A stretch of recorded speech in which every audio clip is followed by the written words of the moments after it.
All right, the same Biden administration that lectures the public constantly on the importance of democracy is right now appealing an injunction for the right to be able to contact social media companies and restrict free speech, which includes very inconvenient truths that they don't like you saying on social media forums. As this after a federal judge placed an injunction blocking contact between Biden administration officials and social media companies, ruling the two were working together to censor speech. The injunction comes amid a lawsuit brought by Republican AGs in Louisiana and Missouri over the despicable behavior that we saw during the COVID pandemic and also in the run-up to the 2020 election. Judge Doughty, his name, in Louisiana, did not hold back, saying if the allegations are true, it's arguably the most massive attack against free speech in United States history. The terrifying behavior of our government agencies was exposed thanks to Elon Musk's huge, overpriced purchase of Twitter and the subsequent Twitter files dumps that we saw. And journalist Matt Taibbi was one of those journalists that shed so much light on what's happening in this country, and he joins us now. Matt, good to have you back on. Just want to get your reaction to this lawsuit filed, and then the injunction, and then the appeal. Well, it's tremendous. I feel validation. I think it's a huge win for the American people.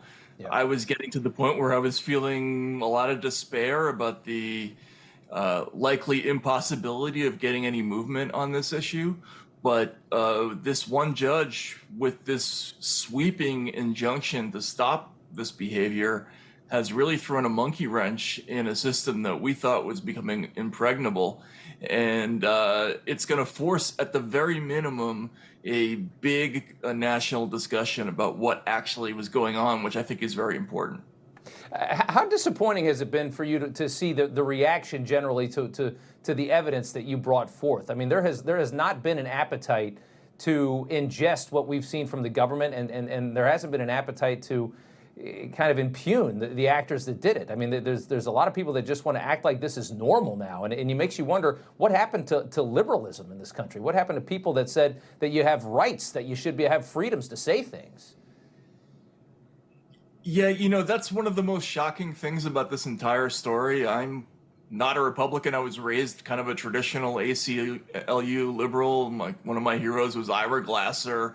And we always grew up believing that the remedy for any speech that we think is bad is more speech. Like, that's the tradition in America. That's actually it's at the core of the American idea, is this notion that we don't have a truth squad. We don't have a government that decides for us what's a fact and what isn't. We work that out amongst ourselves. We do that through discussion and debate, and sometimes it gets messy, but that's how we do things. And judges have consistently ruled that the bar for government intervention in speech is incredibly high. I mean, the Brandenburg v. Ohio case says incitement to imminent lawless action is the standard.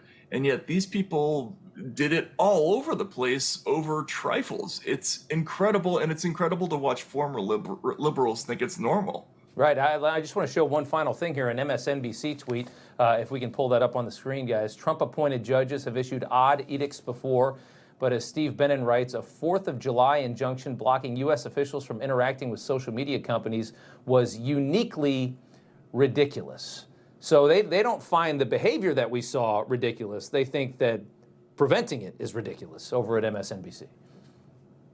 Again, it's incredibly disappointing. And if you look at the evidence in the ruling, and I wish these people who watch NBC, who used to be friends of mine, I wish they would just read the ruling and see letters from the White House basically directing companies like Facebook or Twitter to remove certain accounts. If that's not un-American, what is? I really don't understand the objection to this, and it's been baffling. Yeah, they've decided that free speech is a threat to democracy. How ironic of a statement is that? Matt Taibbi, it's always good to see you, sir. Thank you so much.